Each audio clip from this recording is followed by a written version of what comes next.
The nature of government. Society is made up of two factions, public and private. Since the Enlightenment, the state models one of secular rule. The governments of the West are all representative democracies in some form or another. However, the nature of the state is to expand. Consolidating and retaining power is its primary focus, albeit no one in government will ever admit this. On the outside and on paper, it's supposed to serve and protect the general population. Its entire purpose is supposed to be for the well-being and protection of society, and in general, a force for good. However, in reality, this is not the case, and all states are corrupted to some degree, some more than others, but more importantly, some are better at hiding it than others. The Western power structures have perfected this illusion of representative democracy by essentially co-opting both and all significant parties. The genuinely independent parties get sidelined, smeared, or outright banned, and thus never able to take power. There are essentially two ways of ruling people: by enticement or by force, by carrot or by stick, reward for not standing in the way,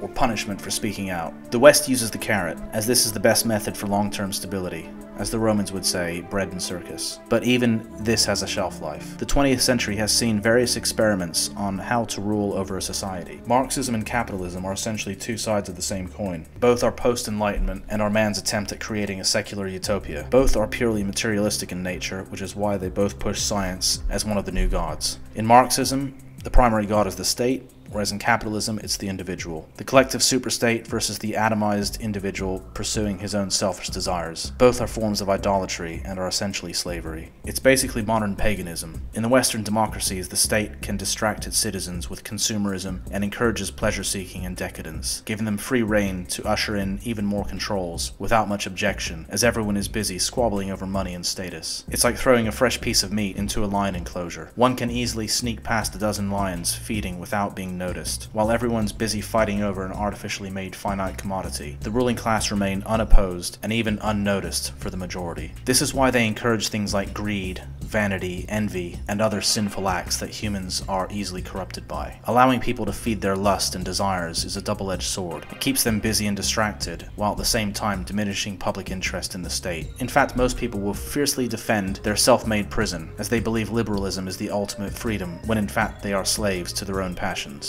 Liberal democracy is the last remaining dominant ideology and system of modern government. Socialist Marxism is almost extinct, while fascism ended in the 40s. However, liberalism and Marxism are currently being pushed together into a new system. As Christianity declines, so do morals, albeit not overnight, but rather a slow decay over decades and centuries. But the result being a more corrupt and evil government, full of self-serving, narcissistic individuals whose position of power turns them into abusers. They become seduced by everything from the eye-pleasing aesthetics of large public offices to the material comforts and financial incentives provided by the taxpayer. A sense of superiority engulfs those in power, giving them justification to trample on the unwashed proles who are too stupid to think for themselves. Representative government was supposed to work on the principle of accountability, but just like Marxism, it looks good on paper but not in reality. Most individuals are not psychopaths and genuinely mean well, but they have been deceived. The road to hell is paved with good intentions by normies, even in government. But those above who hold the real power know exactly where things are headed as they maneuver nations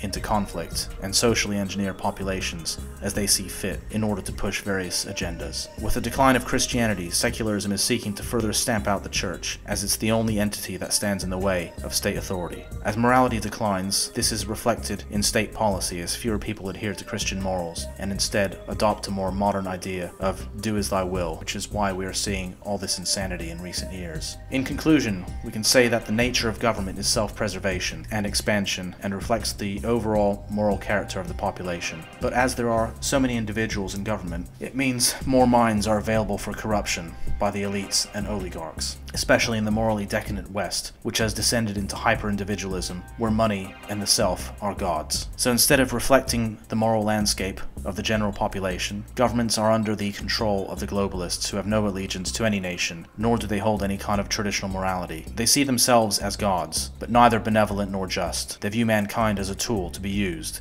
controlled, and disposed of if necessary. People are expendable, economic units with no inherent dignity.